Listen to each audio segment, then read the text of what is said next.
los bendiga, amados hermanos. Aquí estamos en otra clase más, el estudio número 9, la confrontación del enemigo contra la obra. Debemos entender que en el trabajo del Señor siempre el enemigo se va a levantar, ya sea en nuestra contra o en contra de la obra del Señor. Y eso es lo que vamos a estar hablando en esta mañana, ¿verdad? Y estamos en Hechos, capítulo 14, del versículo 11 al 22. La clase de hoy lleva como objetivo entender la confrontación del enemigo como común denominador de la obra misionera, desarrollar un carácter, actitud mientras enfrentamos oposiciones en el campo de la labor. Y por último, considerar la conducta del obrero como fruto de su dependencia del Señor, ¿verdad? En la misión. El pensamiento central de esta clase lleva, ¿verdad? Dice, nunca el Señor nos dijo que el trabajo en su obra sería fácil, pero sí nos prometió estar con nosotros en todos los días y hasta el fin del mundo. O sea que no importa la adversidad que vaya a venir, Él siempre va a estar con nosotros y eso es una promesa que Él nos va a cumplir. Vamos a entrar así a lo que son los textos bíblicos. En este estudio, ¿verdad? Va a ser diferente del estudio pasado. En este estudio lo vamos a hacer de 2 en 2, ¿verdad? Vamos a estar dando la lectura de 2 en 2 los versículos. Y comenzamos con el versículo 11 y 12, que dice así. Entonces la gente visto lo que Pablo había hecho, alzó la voz diciendo en lengua licaónica, dioses bajo la semejanza de hombre han descendido a nosotros. Y Bernabé, llamado Júpiter, y a Pablo Mercurio, porque este era el que llevaba la palabra. ¿Qué fue lo que ellos vieron que lo hicieron creer que había llegado a donde ellos unos dioses? Pues eso se explica en los versículos del 8 al 10, donde se narra que había un hombre que había sido cojo de nacimiento, o sea, no podía caminar. Pablo ve fe en este hombre y eso lo lleva a que él ore en voz alta, él aclame al Señor y este hombre sea sano de ser paralítico, ¿verdad? De ser cojo de nacimiento y empieza a caminar. Esto fue lo que llevó a estas personas a pensar que había unos dioses en medio de ellos. ¿Por qué? Se nos dice, según la mitología de los romanos, Júpiter y Mercurio eran unos dioses. Júpiter era el rey de los dioses, que es por decir, ¿verdad? Lo que otros creen en Zeus. Zeus para ellos era Júpiter y Mercurio era el dios que llevaba mensaje, era un dios mensajero. Es por eso que ellos pensaban que Pablo era Mercurio, porque Pablo estaba llevando el mensaje de la palabra del Señor. Amén. Entonces ellos piensan que estas personas eran unos dioses. Quiero también abarcar en la palabra donde dice que ellos hablaron en sus lenguas licaónicas. ¿Qué es esto? Ok, esta era una lengua que ellos hablaban, ¿verdad? Licaonia, que era una región que se encontraba en Asia Menor. Era un lenguaje de ellos de nacimiento de ese sitio. Amén. Los versículos 13 y 14. Ahora es donde vamos a entrar en qué sucedió. A través de ese milagro sucedieron ciertas cosas, las cuales nos van a llevar a lo que es el enfrentamiento del enemigo en contra de cuando uno va a llevar el mensaje. Y el sacerdote de Júpiter, que era un templo que ellos tenían, cuyo templo estaba frente a la ciudad, trajo toros y guirnaldas delante de las puertas, y juntamente con la muchedumbre querían ofrecer sacrificio. Cuando lo oyeron, los apóstoles Bernabé y Pablo rasgaron su ropa y se lanzaron entre la multitud dando voces. Amén. Aquí entramos entonces a lo que es la explicación de lo que estaba sucediendo en este lugar. Este versículo 13 nos está dejando en claro que había en aquella ciudad una terrible condición de ocultismo. Lo sabemos porque había allí un sacerdote, había un templo el cual estaba dirigido a estos dioses falsos. La Biblia nos recuerda con este versículo, lo que nos está queriendo recordar es que el diablo tiene sus propios ministros. O sea que así como el Señor tiene sus pastores, sus misioneros, sus evangelistas, Satanás también tiene los ministros que siguen llevando a las personas por el mal camino, y lo que se está hablando aquí, el ocultismo, ¿verdad? Y eso lo podemos ver en 2 Corintios 11, 14 y 15. Y como siervos del Señor nos podríamos enfrentar a ellos en el campo misionero. O sea, no solamente en el campo misionero, sino también en lo que es la evangelización de la palabra del Señor en las calles. Como pastores nos podemos enfrentar con estas personas que le sirven directamente a Satanás, que se llaman como ellos, se llaman sacerdotes, se llaman pastores que siguen ese camino de predicar lo que es la mentira. El enfrentamiento entre la verdad de Dios y la mentira del ocultismo llegó a ser notoria también en el hecho que el sacerdote de Júpiter, al considerar que los dos evangelistas eran divinos, intentó adorarlos a través de sacrificios de animales.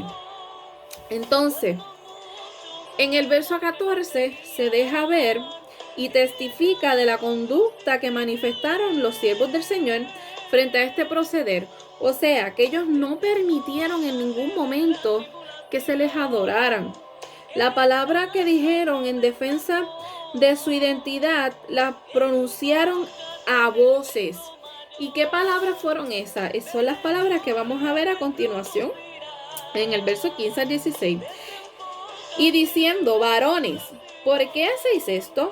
Nosotros también somos hombres semejantes a vosotros, que os anunciamos que de estas vanidades os convertáis al Dios vivo, que hizo el cielo y la tierra, el mar y todo lo que en ellos hay. En las edades pasadas Él ha dejado a todas las gentes andar en sus propios caminos. Ven, aquí ellos empezaron a explicarle y usaron algo tan sencillo como lo que es la naturaleza del Señor, para dejarles a ellos ver que ellos eran hombres al igual que los que estaban en ese lugar. El versículo 15 da un inicio a un discurso que está dando Pablo y Bernabé en defensa al evangelio. Comienzan con preguntarle a los hombres de Listra por qué le intentaban ofrecer sacrificios a ellos.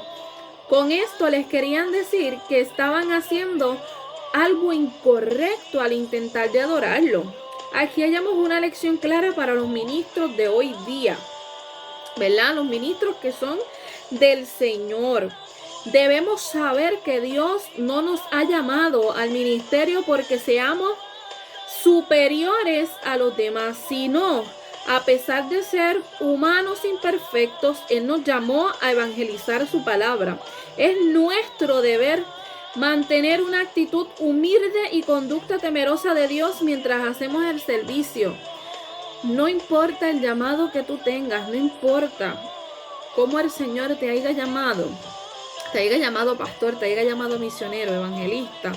Tenemos que entender que no somos más grandes que el hermano que es una oveja, que ahora mismo no tenga un llamado de pastor o de evangelista.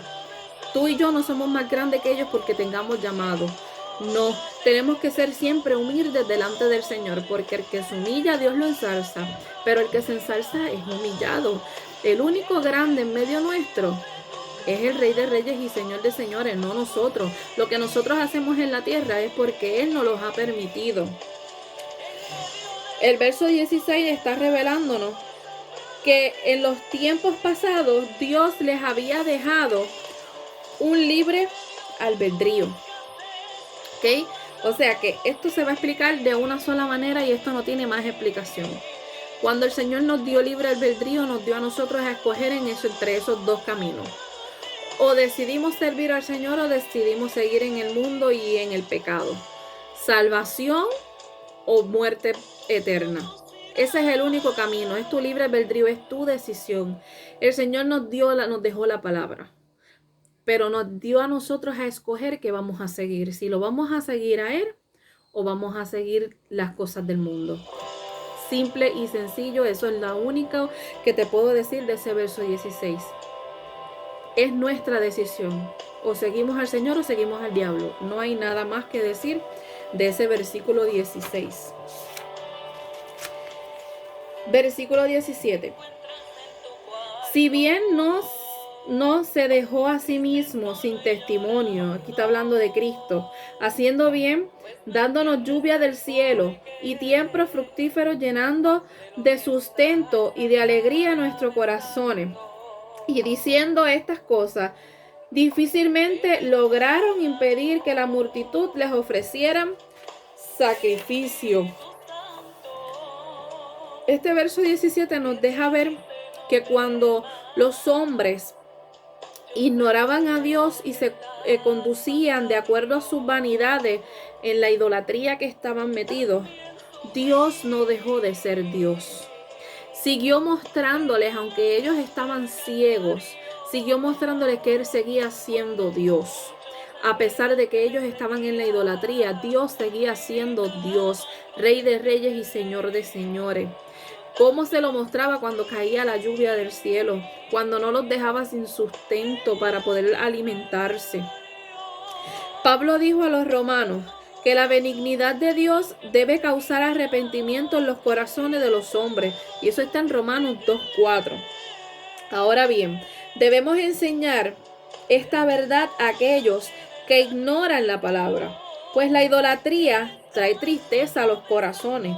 Y eso es cierto, hermano, porque aunque nosotros no lo veamos así, cuando estábamos en el mundo, perdidos en los placeres del mundo, nosotros idolatrábamos cosas que habían en el mundo.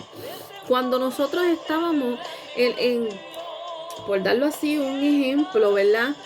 Cuando yo estaba metida en lo que es el vicio del alcoholismo, uno cree que uno está bien, que tú bebes, te olvidas, te alegras. Mentira del diablo. Te alegras al momento, pero al otro día están ahí tus problemas, están ahí tus tristezas. ¿Qué nos quiere decir esto? Entonces, que cuando nosotros llegamos al Señor, tenemos un gozo verdadero, que no importa por lo que estemos pasando, no importa la dolencia, no importa la tristeza que venga a nuestras vidas, siempre tenemos un gozo y siempre tenemos en qué gozarnos en el Señor. Lucas dice que había gran gozo en aquella ciudad. Hechos 8:8, ¿verdad? El versículo 18 nos deja en claro que les costó dificultad a Pablo y Bernabé hacer desistir a los hombres de Listra de su intento de ofrecerle sacrificio. Le costó, pero lo lograron. Lo lograron y no lo lograron con su propio yo, lo lograron por la palabra que ellos estaban dándole acerca del Señor. Pablo y Bernabé deben servirnos a nosotros de ejemplo respecto a combatir la glorificación de la criatura humana. O sea, que cuando llevemos el mensaje del Señor y estemos predicando, cantemos, lo que hagamos para el Señor, y traten de venir a gloriarte, siempre uses el nombre del Señor. Toda la gloria es de Dios, porque nosotros no hacemos nada. Quien hace es el Señor por medio de nosotros. Nosotros solamente somos unos vasos, somos unos instrumentos de Dios para hacer el trabajo. O sea que debemos coger el ejemplo de Pablo y de Bernabé, que ellos no permitieron que le dieran gloria, que le hicieran sacrificios a ellos, para que nosotros no nos gloriemos en lo que el Señor hace. O sea, que no seamos nosotros, la gloria no sea de nosotros, para que puedan entenderlo, ¿verdad? Porque la gloria siempre, siempre, siempre va a ser del Señor. Aún los ángeles no permiten que los adoren. Y eso lo podemos ver en Apocalipsis 22:9. Cuando el ángel le dice a Juan, que Juan se postra para adorarlo, el ángel le dice, no me adores a mí, adora a tu Dios. Porque es el único que se merece la gloria y la honra. Pues nosotros tenemos que ser iguales. no querer la gloria del hombre, jamás, que el hombre le dé gloria a Dios, porque Él es quien hace por medio de nosotros. Pablo y Bernabé obtuvieron la victoria en impedir que lo adoraran y pudieron presentar al Dios vivo como el único digno de culto y de adoración, que es el único que se merece la gloria y la honra, es Dios. Verso 19 y 20. Entonces vinieron unos judíos de Antioquía, aquí empieza el enemigo a levantarse, y de Iconio, que persuadieron a la multitud, y habiendo apedreado a Pablo, le arrastraron afuera de la ciudad, pensando que estaba muerto. Pero rodeándole los discípulos, se levantó y entró en la ciudad, y al día siguiente salió con Bernabé para Derbe. Aquí vemos dónde se levanta el enemigo. Estas personas, después que vieron que ya estaban como que convencidos de lo que Pablo y Bernabé estaban hablando, se levanta el enemigo, usa a estas personas y pone a la multitud nuevamente en contra de Pablo y Bernabé. Y entonces deciden apedrearlos. Y en aquel tiempo, cuando los apedreaban, lo hacían hasta matarlos. Ellos pensaron que le habían quitado la vida a Pablo, ¿verdad? Porque se nos dice que lo dejaron como muerto fuera de la puerta. Este verso 20 revela un milagro después de haber sido apedreado y dejado por muerto. Los discípulos lo rodean y Pablo se levanta. Esto fue un milagro de inmediato. Lo dejan como muerto. Si después que a ti te apedreen, tú de ahí no te vas a levantar así tan rápido y vas a seguir caminando. No, el Señor aquí hizo un milagro operativo en la vida y en el cuerpo de Pablo, porque él lo tira, se levanta y sigue andando. Él no se dejó intimidar. ¿Qué nos está demostrando esto? Que cuando nosotros vamos a llevar la palabra del Señor, el enemigo nos va a tirar con toda su fuerza. Pero nosotros no podemos quedarnos sentados ni tirados en el suelo. Tenemos que levantarnos y seguir caminando para hacer la encomienda que el Señor ha puesto en nuestras manos. Porque siempre que nosotros llevemos la encomienda, tenemos que confiar en la promesa de Dios, que siempre va a estar con nosotros en todo lo que hagamos a su favor, que Él nunca nos va a dejar solos. Aquí aprendemos mucho sobre la fortaleza que el Señor da a sus siervos cuando obedecen con abnegación el llamado a su servicio. La conducta perseverante en hacer la obra del Señor es una demostración de un carácter decidido a anunciar el evangelio a este mundo perdido. Tenemos que entender que no podemos dejar atrás el mandato del Señor. Si el Señor nos dio una encomienda, seguir adelante, porque se levante quien se levante, el Señor nos va a ayudar. El verso 21 muestra que aún con los dolores de la persecución en Listra, al llegar a Derbe, los dos obreros acometieron la tarea de anunciar el evangelio a toda la ciudad. O sea, que ellos no se dirigieron solamente a unas personas, sino que ellos decidieron llevar el mensaje como Dios les había dicho a todos los que estaban en esa ciudad. La última parte de este versículo 21 nos está revelando que tras aquella jornada en Derbe, Pablo y Bernabé regresaron por las mismas ciudades en las que habían sufrido confrontaciones. No nos dice el lapso de tiempo, ¿verdad? Pero para ellos poder llegar ahí tuvieron que pasar por donde ya los habían apedreado una vez.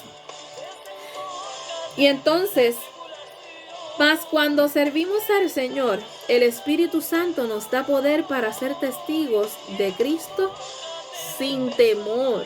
O sea que cuando nosotros decidimos hacer la voluntad y llevar el mensaje que el Señor nos ha dado, el Espíritu Santo va a estar ahí y nos va a ayudar para nosotros seguir adelante sin tenerle temor a aquellos que no puedan hacer.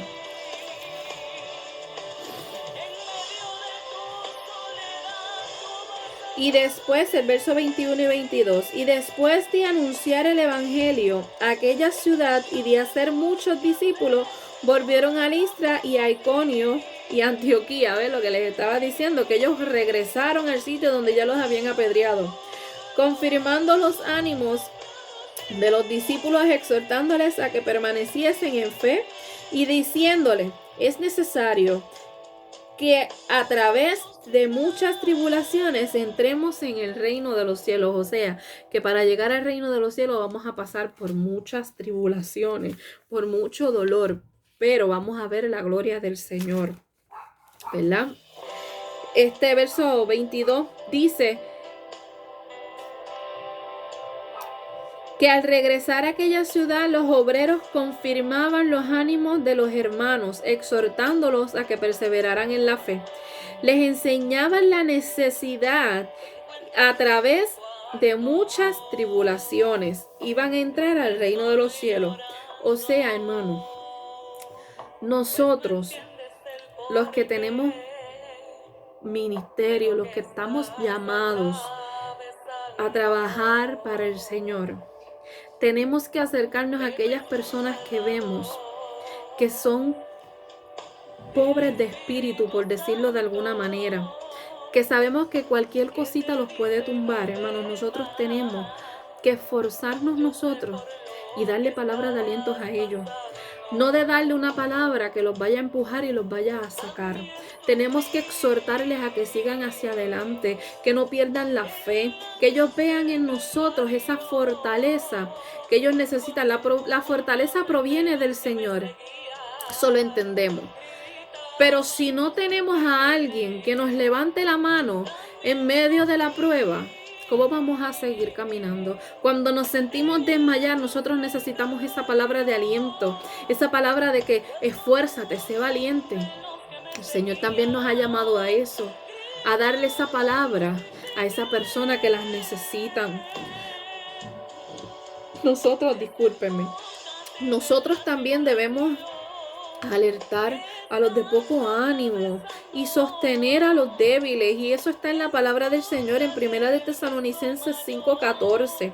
Así también es importante la exhortación a la perseverancia en la fe, que no se detengan, que no importa lo que venga en el camino, que no se detengan en el camino, porque esto es para el que llegue hasta el final, no es para el que se quede en la mitad del camino. Tenemos que llegar hasta la meta completa y cumplir con el propósito del Señor en nuestras vidas. Tenemos que seguir adelante. El que persevere hasta el fin, este será salvo, nos dijo el Señor en Mateo 24:13. Finalmente, la advertencia a los santos que podrían enfrentar muchas tribulaciones enseña que el camino de la fe es también el camino de la cruz. Así que debemos estar dispuestos a negarnos a nosotros mismos, olvidarnos del yo y dejar que sea Cristo en nuestras vidas. La puerta al reino de Dios está abierta a aquellos que perseveran en Cristo, aun cuando tienen que hacerlo en medio del dolor. Nuestra conducta cristiana debe ser competente con esa realidad.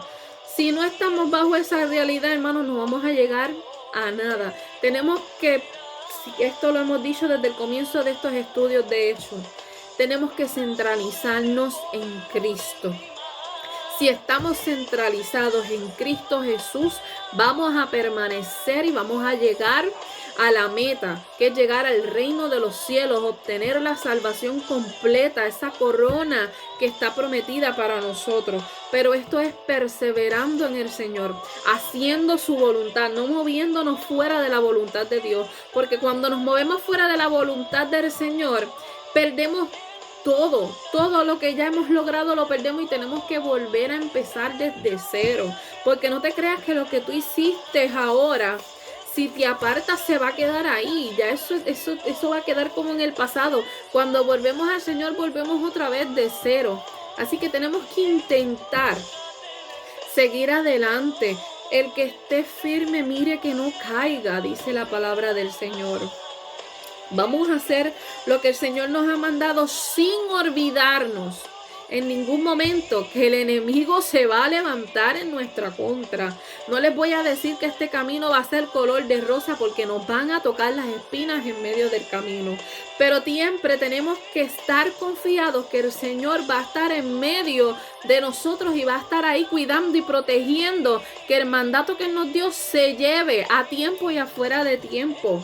Estamos viviendo en un tiempo que ahora están pensando en cómo vamos a llevar la palabra. El Señor te está dando los medios, te está dando el Facebook, te está dando Twitter, te está dando Instagram. Vamos a utilizarlos para bien. Si cuando estábamos fuera del evangelio poníamos cualquier tontería, pues vamos entonces ahora a utilizar estos medios para hablar la palabra del Señor. Porque la palabra del Señor va a llegar. No piense que va a ser en vano lo que estás haciendo, porque no es en vano. Nada de lo que hagamos para el Señor es en vano. Siempre vamos a ver la recompensa. Nunca tarde, porque el Señor no se adelanta ni se atrasa. Todo va a llegar en el tiempo del Señor. Y a lo mejor una grabación o un mensaje que tú pusiste hoy le va a hablar a una persona de aquí a un año. Pero llega la palabra del Señor. No te quites, no dejes de hacer. Vamos a coger de ejemplo a Pablo y a Bernabé. Lo apedrearon, dejaron como muerto a Pablo, pero él no se rindió. Él se levantó y fue y llevó el mensaje que el Señor les había dado. Y a través de eso tuvieron la recompensa de que personas se acercaron al Señor. De que quedaron personas allí distribuyendo el mensaje que ya ellos habían aprendido. El estudio de hoy nos está dando una enseñanza bien bonita, que debemos depender de la gracia de Dios para proceder con sabiduría y continuar la obra, aún en medio de los ataques más severos del enemigo. Aun cuando el enemigo quiera cerrar tu boca y quiera callarte, saca un grito de victoria y dirles: Señor, yo voy a hacer tu voluntad. Así se oponga quien se oponga. Me diste una encomienda, yo voy a lograrla. Me levantaré y llegaré hasta el lugar donde me dijiste. Me levantaré y llevaré el mensaje que pusiste en mis labios. Sin importar lo que digan, hermano. Hay que hacer la voluntad del Señor. El enemigo se va a levantar, no te voy a decir que no. Pero el Señor va a estar contigo y va a estar conmigo en todo momento. Dios los bendiga, espero que haya sido de agrado el estudio y que así como yo he aprendido mucho del estudio, ustedes también hayan podido aprender. Dios los bendiga, será hasta el próximo domingo.